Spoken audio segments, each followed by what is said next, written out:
अच्छा, सबसे safe character क्या है पाकिस्तान में एक औरत की, जो सहाफ़ी बना दो, तो ये वो वाली चीज़ है। मुझे खुशी तो बिल्कुल भी नहीं हुई थी, अगर मैं आपको सच बताऊँ तो। और आई थिंक एक आर्टिस्ट होने के नाते आपको कभी भी अच्छा नहीं लगता कि दुनिया में एक जगह ऐसी है जहाँ पे आपका काम देखा जा ही नहीं सकता। तो मैं इतनी खुश नहीं थी जब ये खबर मुझ तक पहुँची, लेकिन प्रोड्यूसर्स बहुत खुश थे, बाकी टीम बहुत खुश थी कि चलो एक जो है ना, एक न्यूज़ बन रही है और वो सब कुछ हो रहा है कि एक ऑर्गेनिक किस्म की जो है प्रमोशन चल रही है। बट मुझे नहीं खुशी हुई थी इस बारे में, क्योंकि एज एन आर्टिस्ट आपको ये होता है कि आपका काम देखा जाए। मेरा कभी उन चीज़ों की तरफ ज़्यादा रुझान रहा नहीं है कि शोहरत कैसे लेनी है और कैसे मिलनी है, वो सब कुछ मुझे बस ये होता है कि आप बस काम करना है और अच्छा काम करना है। हिस्टोरिकली इवेंट्स उठाएं तो मेरी जब सबसे पहले अंजुम भाई से बात हुई थी, मिशा जो उनके साथ उनकी प्रोड्यूसर है उससे बात हुई थी, तो उन्होंने मुझे सबसे पहली बात यही की थी कि हाजिर ये किसी भी किस्म का प्रोपेगेंडा नहीं है, तुम उठा के देख लो फैक्ट्स एंड फिगर्स, ये सब कुछ वही है जो कि फैक्चुअली बोला गया है।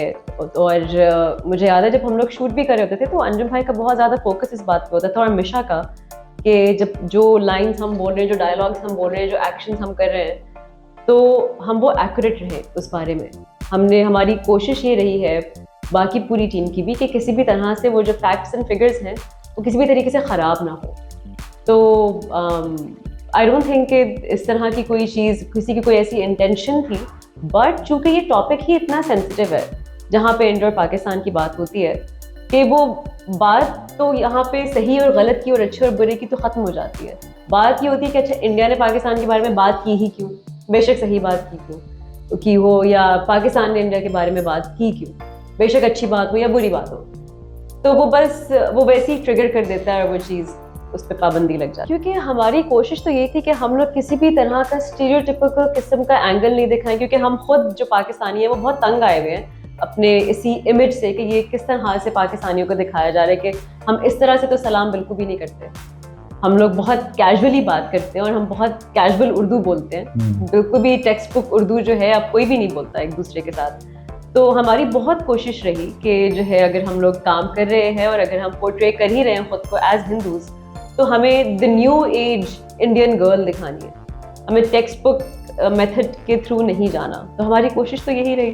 जब हम वुमेन एम्पावरमेंट के कैरेक्टर्स पे जब बात करते हैं तो उसमें बहुत लिमिटेड कैरेक्टर्स होते हैं और बहुत मोनोटनी होती है उन कैरेक्टर्स में, क्योंकि प्रोड्यूसर्स को और हर एक को कंटेंट क्रिएटर्स को बहुत सेफ प्ले करना होता है। They don't want to take a risk, क्योंकि अगर हल्का सा रिस्क लिया तो चीज़ें कंट्रोवर्शियल हो जाती हैं। और पाकिस्तान से बाहर निकलने की बात क्या, पाकिस्तान के अंदर ही रहते हुए चीज़ें कंट्रोवर्शियल हो जाती हैं, या पेमरा बैन लगा देते हैं, कुछ ऐसा हो जाता है कि अच्छा ऐसी तो लड़की एम्पावरमेंट बिल्कुल भी नहीं हो सकती, तो बस बैन कर दो। तो अगर उन चंद किरदारों से निकले तो किस तरह के कैरेक्टर्स बचते हैं। अच्छा, सबसे सेफ कैरेक्टर क्या है पाकिस्तान में एक औरत की, जो सहाफ़ी बना दो, तो ये वो वाली चीज़ है। मैंने बेसिकली मेरा विद्या के कैरेक्टर के लिए मेरा ज़्यादा फोकस था ऑन द डायलेक्ट। तो मैंने जो है उनके जितने भी एक्टर्स के इंटरव्यूज़, उनके आम आवाम के इंटरव्यूज़, मैंने उसके ऊपर ज़्यादा फोकस रखा कि वो बात कैसे करते हैं, because that should be correct, कि मैं जो बोल रही हूँ और वो मैं जिस तरीके से बोल रही हूँ वो ठीक तरीके से आना चाहिए, बाकी जो है it can be worked on, वो प्रॉब्लम नहीं है। आप कॉन्टेक्स्ट देखें, हाँ। कहानी देखें, क्योंकि अगर आपका फोकस कहानी के ऊपर होगा और डायलॉग के ऊपर होगा तो आपको कहीं और नजर नहीं जाएगी, मेरा ये कहना। क्योंकि I be very honest with you, मुझे ऐसी बात नहीं है कि मुझे वो करना नहीं है, मुझे वो बिल्कुल करना है।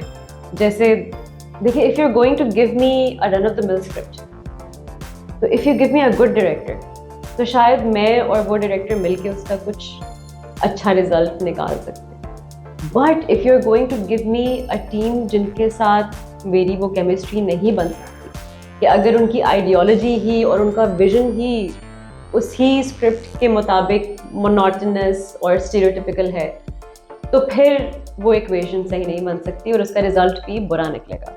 मैं यहाँ फंस जाती हूँ। तो मुझे बस ये होता है कि ठीक है, आपने मुझे स्क्रिप्ट कोई भी पकड़ा दिया, no problem, give me a good team, पर if you not giving me a good team, तो फिर मेरे लिए उस प्रोजेक्ट का हिस्सा बनना बहुत मुश्किल है। मैं ये नहीं कहूँगी हसन कि मैं सुनती नहीं हूँ या मैं पढ़ती नहीं हूँ या मुझे कोई फ़र्क नहीं पड़ता, फ़र्क पड़ता है, सब कुछ होता है, but that does not mean कि उससे मैं रुक जाऊँगी, क्योंकि मुझे पता है मैं कुछ गलत नहीं कर रही। I am just living my life. और आई थिंक किसी भी इंसान की ज़िंदगी का मकसद ये होना चाहिए कि उनके एक्शंस के थ्रू किसी को किसी भी किस्म का फिजिकल हार्म, इमोशनल हार्म ना पहुंचे। तो जब मेरे एक्शंस के थ्रू किसी को किसी भी किस्म का नुकसान नहीं हो रहा तो मैं क्यों रुकूं कुछ भी करने से। जब मैं आपको फुल लिबर्टी देती हूँ to be what you are, to be however you are, I am not asking for that liberty as a favour back in return. Let me be, मेरा काम देखें आप, बाकी आप छोड़ दें, it's not any of your business. देखिए, जैसे मैंने पहले कहा था कि मैं एक ऐसी इंडस्ट्री में एज अ फीमेल एक्टर काम कर रही हूँ जिसमें मेरे लिए अपॉर्चुनिटीज़ ऑलरेडी कम है।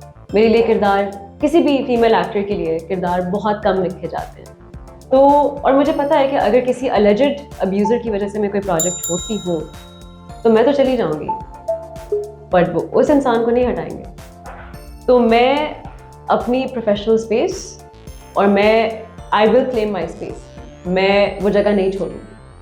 आई विल कंट्रोल द थिंग्स, मैं वो चीज़ें ज़रूर कंट्रोल करूँगी जो मेरे कंट्रोल में हैं, लेकिन अपनी जगह एज एन आर्टिस्ट मैं नहीं छोड़ूंगी, बिल्कुल भी नहीं। क्योंकि जिस उस तरह की चीज़ें जैसे आपके सोशल इवेंट्स होते हैं, आपके चैनल्स के बड़े अवार्ड फंक्शंस होते हैं, उसमें जब मैं देखती हूँ कि देयर आर एलिजेड अब्यूजर्स और प्रेडेटर्स अराउंड, तो मैं नहीं जाती। एंड दोज थिंग्स जो कि मैं कंट्रोल कर सकती हूँ।